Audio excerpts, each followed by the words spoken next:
Slogan দিচ্ছে রাজাকার বলে, আরেকবার স্লোগান দিচ্ছে চাঁদাবাজ বলে।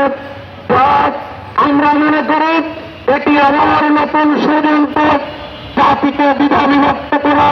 আপনারা জানেন 1953 সালে ফ্রন্ট হয়েছিল ইসলামপন্থীদের প্রত্যক্ষ অংশগ্রহণে, যা তৎকালীন 200 বছরের গোলামীর জিঞ্জির ছিন্ন করে যে রাষ্ট্র গঠন হয়েছিল, সে রাষ্ট্রকে চ্যালেঞ্জ করার জন্য আমরা ইসলামপন্থী সহ অনেক রাজনৈতিক দলকে বারবার দেখেছি ঐক্যবদ্ধ হয়ে তারা রাষ্ট্র এবং জাতির বিরুদ্ধে অবস্থান নিয়েছে, কিন্তু তারা বুঝতে পারেনি প্রকারান্তরে হিন্দুস্তান লাভবান হয়েছে। আজ যদি শেখ হাসিনা যে স্লোগান দিয়েছিল,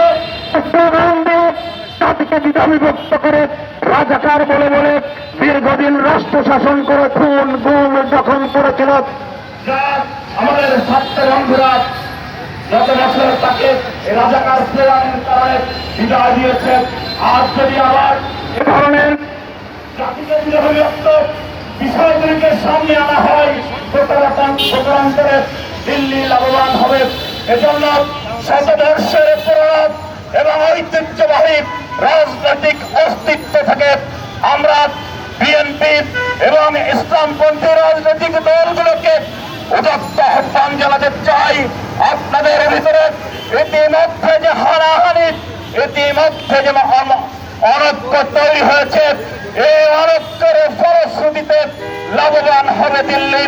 অতীতেও তাই হয়েছে, 1954 সালে হয়েছে।